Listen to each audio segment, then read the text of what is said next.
مدارس کا کردار سیاست نہیں ہے. ہم تو صرف اپنے دین کی حفاظت کے لیے کام کر رہے ہیں. ہمیں کسی گورنمنٹ سے کوئی پیسہ نہیں لینا ہے. ہمیں گورنمنٹ سے کوئی امداد نہیں لینی ہے. ہم اپنے مدرسے اور مسجد کو خود چلاتے ہیں.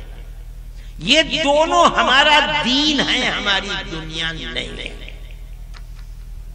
اگر اس مسجد میں نماز پڑھی جاتی ہے تو اس مدرسے کے اندر نماز پڑھنا سکھلایا جاتا ہے. اگر اس مسجد میں قرآن پڑھا جاتا ہے تو اس مدرسے کے اندر قرآن پڑھنا سکھلایا جاتا ہے.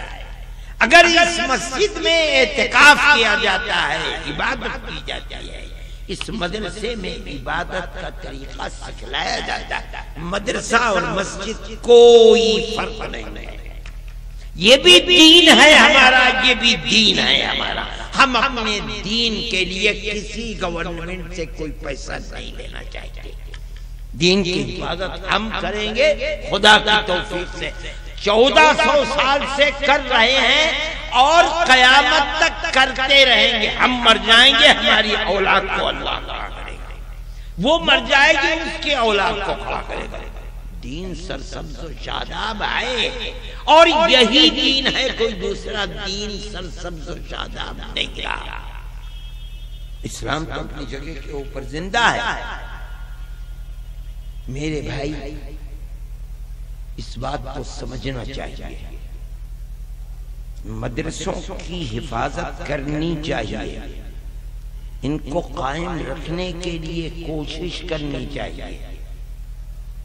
ان کی سرسبزی و شادابی در حقیقت اپنے دین اور شریعت اسلامیہ اور قرآن کی حفاظت اور اس کی تعلیم و تعلم کو مضبوط رکھنا ہے. ان کا کام وہی کام ہے جو حضرت ابراہیم علیہ نبینا علیہ الصلوۃ والتسلیم نے دعا فرمائی تھی. اس میں سے ایک چیز تعلیم, جو بالکل ریڑھ کی ہڈی ہے دین کی.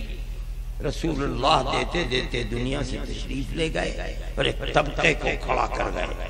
صحابہ کرام رضوان اللہ علیہم اجمعین نے جب تک زندہ رہے یہ کام کیا اور تابعین کو کھڑا کر کے چلے گئے.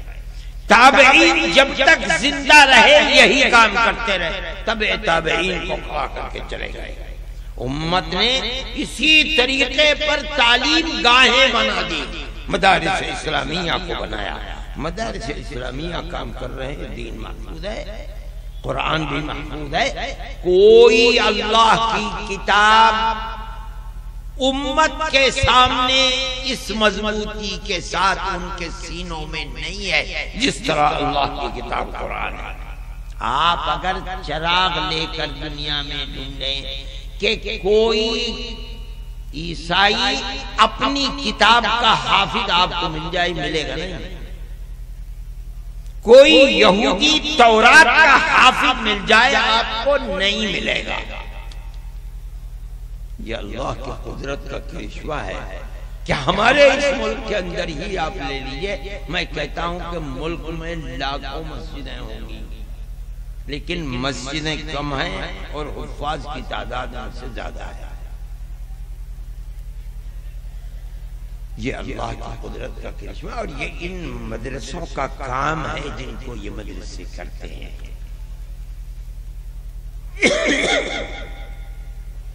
مدرسوں کی آبادی کے اس طریقے کی پوری امت کو مل کر حفاظت کرنی چاہیے. اللہ نے جو بھی دیا ہے اس کے اندر سے ان مدرسوں کی آبادی کے لیے دینا در حقیقت رسول اللہ صلی اللہ علیہ وسلم کے دین کی حفاظت ہے. اور ان موجودہ حالات کے اندر خصوصیت سے ان کی زندگی کے لیے ہر جائز طریقہ کار کو اپنانا, شر اور فساد سے محفوظ رکھنا یہ اور بھی زیادہ ضروری ہے. ورنہ ملک کی فرقہ پرست طاقتیں یہ نہیں چاہتی ہیں کہ یہ مدرسے آباد رہیں یا ہمارا دین محفوظ رہے۔